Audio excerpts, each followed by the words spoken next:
Bonjour, nous allons parler de la maison 3 en astrologie. Alors, la maison 3 est la zone de la carte du ciel qui révèle votre façon de penser, de parler, de communiquer, de s'adapter, d'analyser, de découvrir, celle du savoir, de l'esprit curieux et créatif. Elle est gouvernée par les Gémeaux. Elle met en lumière votre besoin de savoir, d'apprendre, d'étudier. Elle décrit votre façon de mettre des mots sur vos concepts, vos idées et vos pensées. À la recherche de réponses, parfois pour dévoiler des mystères et d'en comprendre chaque détail. Il y a une souplesse mentale par l'écriture, par la parole et le bavardage. Une recherche sur des sujets qui vous ont toujours intrigué. Les bibliothèques font appel à vous. Vous pouvez aussi vous réveiller tout à coup avec une idée qui pourrait s'avérer être très lucrative. Cela peut passer par la publication d'un livre, un démarrage d'un blog, ou écrire un scénario, prendre un poste dans la publicité, la presse ou le journalisme. La maison 3 a cependant une communication à sens unique, comme l'est l'interview journalistique. Il s'agit de parler ou de faire parler l'autre sans susciter ni la polémique ni le dialogue. Prendre un maximum d'espace jusqu'à ce que l'environnement impose des limites. Salutaire expérience du silence qui va alors vous préparer à la stabilisation intérieure. La maison 3 représente aussi la dextérité, la rapidité, la curiosité, des petits déplacements, des petits voyages, de la découverte de l'environnement, de ce qui vous entoure, aussi bien les frères et les sœurs que le voisinage. Elle est liée aussi au commerce, au démarchage et à la vente. C'est aussi celle des études, de l'enseignement, d'une minutieuse observation des fonctionnements psychologiques que vous pouvez utiliser. La façon dont vous vous exprimez par l'écriture ou la facilité pour l'apprentissage des langues étrangères, globalement pour l'intérêt général et la compréhension de l'environnement, des faits et des comportements humains. La méditation et la relaxation sont des activités suggérées. Le maître de la maison 3 va représenter le champ d'expérience où vous exprimerez le plus facilement vos connaissances, votre savoir-faire et votre débrouillardise. Alors, qu'est-ce que la maison 3 peut vous révéler si vous avez ces planètes-ci? Un soleil en maison 3, bien aspecté.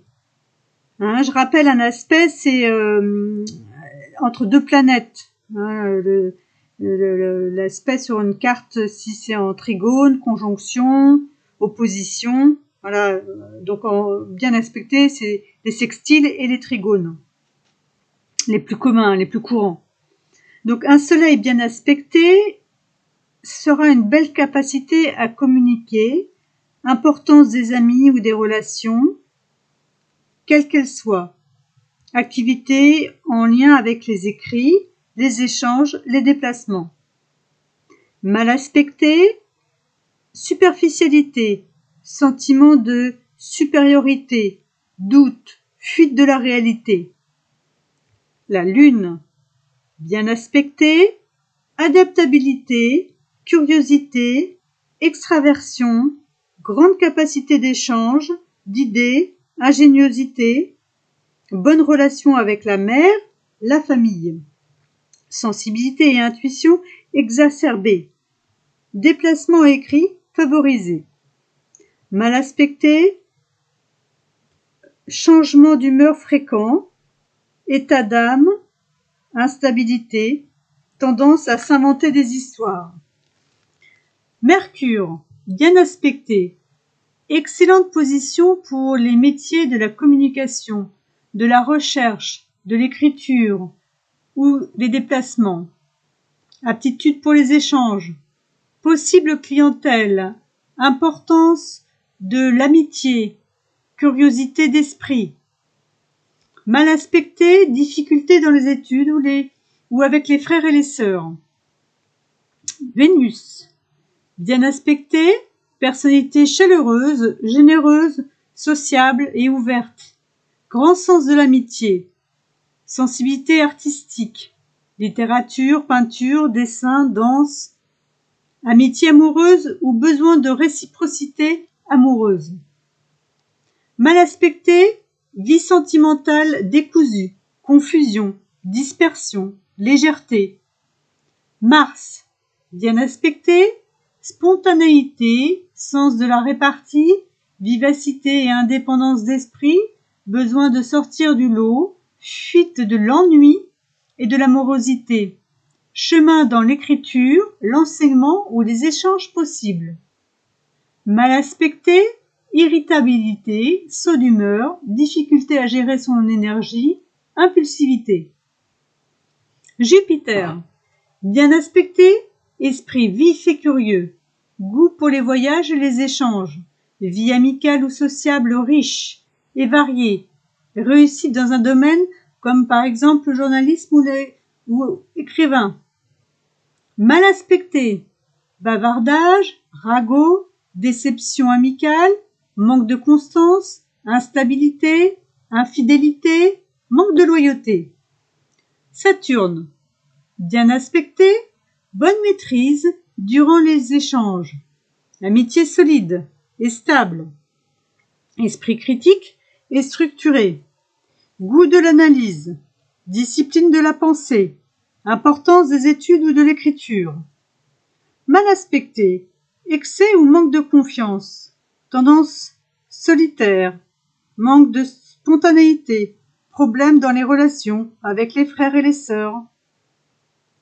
Uranus, bien aspecté, esprit vif et innovant, créativité, rapidité de pensée, curiosité, soif de contact, déplacement fréquent, avant-gardiste, sens de l'amitié, intérêt pour les études novatrices.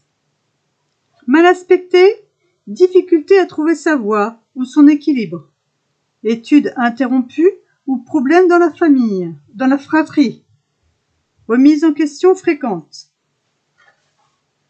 Neptune, bien aspecté, grande capacité à exprimer ses émotions et ses intuitions, famille de cœur indispensable à l'épanouissement du sujet, goût pour les déplacements, besoin de diversité.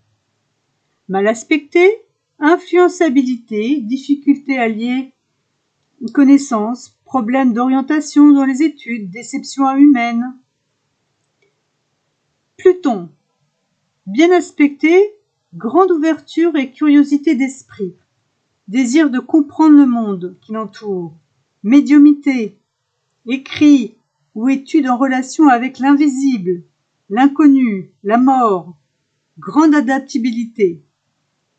Mal aspecté, incapacité à rester constant dans les efforts, amitié changeante, dispute régulière avec les autres. Voilà, pour conclure, toujours regarder un thème dans son ensemble, hein, pas qu'une partie d'une maison, hein, parce qu'en plus une maison se regarde, c'est un axe, hein, donc il faut regarder la maison neuve aussi en face, hein, c'est par deux, hein, c'est un axe, et donc tout le thème, hein, pas seulement qu'un l'axe 3-9, c'est vraiment tout le thème. Il faut noter aussi que l'interprétation sera différente selon l'astrologie choisie.